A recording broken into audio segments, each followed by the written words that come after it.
Welcome to The Explainer. Today we're going to do something a little different. We're diving into an ancient text, the Bhagavad Gita, to find some surprisingly modern and seriously helpful career advice. Okay, let's just get right into it. You know the feeling, right? You're at this crossroads in your career and you have to choose. Do you go for the job that looks amazing on LinkedIn, the one that'll make your parents brag, or do you choose the one that just feels right deep down? It's a huge dilemma. And this really breaks down into two camps. You've got right work on one side, that's your calling, your authentic path, the stuff that actually fills you up. And then you've got right-looking work, the job that's expected, the one that's prestigious, but so often it just ends up draining the life out of you. So where do you find guidance for a problem like this? Well, believe it or not, the answer comes from a conversation that happened on a battlefield over 2,000 years ago. Yep, the Bhagavad Gita is about to be your new and maybe most unlikely career coach. At the heart of the Gita's wisdom is this idea called karma yoga. And it's pretty profound. It's all about focusing on the work itself, the craft, the process, and just doing it to the best of your ability without getting totally obsessed with the rewards, the praise, or the outcome. And then you get to this verse, and it just stops you in your tracks. It basically says it's better to be an imperfect version of your true self than a perfect copy of someone else, and that following another person's path, well, it's actually fraught with danger. So to really get what the Gita means by danger, we need to break down two really important concepts that get to the heart of this choice between your path and their path. First, there's Swadharma.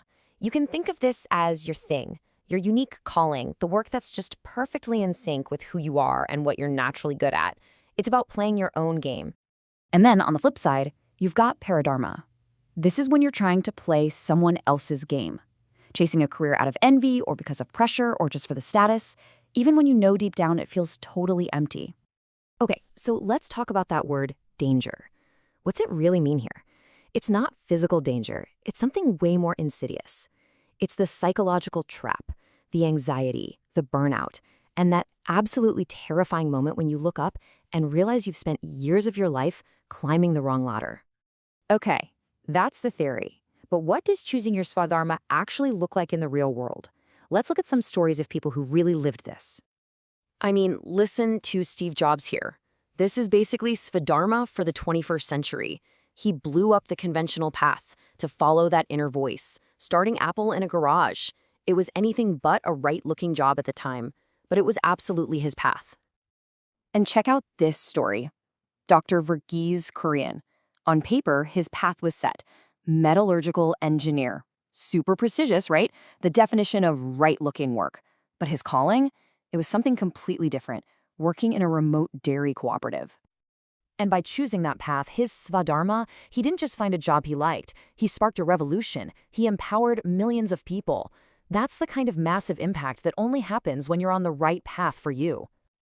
The career of the actor Amitabh Bachchan is like a masterclass in this. When he was doing his Swadharma, acting, he was a megastar. But when he ventured into Para-dharma, trying to be a business mogul, it was a disaster. He only got his magic back when he returned to his true calling. All right, so this all sounds great, right? But how do you actually do this? How do you figure out your own path when you're standing at that crossroads with all that noise coming at you? So how do you find that Swadharma? Here's a kind of a 5-step game plan. It starts with some real self-reflection. Ask yourself, when did you feel totally in the zone? And be brutally honest, do you love the idea of a job or the actual day-to-day work? It's about having the courage to be different. And yeah, maybe even strategically quitting a role that's just draining your soul. And this brings us to what might be the most important takeaway of all. It's about completely reframing what you're actually afraid of in your career. Think about it. What are we usually afraid of? We're scared of missing out. We see our friends getting these cool jobs in trendy industries, and we get this panic, this FOMO. But is that the real danger here? The Gita tells us to flip that completely. Forget about FOMO, the fear of missing out. The real danger, the real thing to be afraid of is FONBI, the fear of not being you. The fear of getting to the end and realizing you lived someone else's life. And to leave you with one last, really powerful image, the Gita says that every endeavor has flaws, just like every fire has smoke. No job is perfect. Every single one has its frustrations, its bad days, its bureaucracy, That's the smoke. So the goal is never to find a job without smoke. That's impossible. The real goal is to find the fire, the work that lights you up so much that you're willing to push through its smoke. So the question to leave you with is this: what's your fire? And are you willing to deal with its smoke?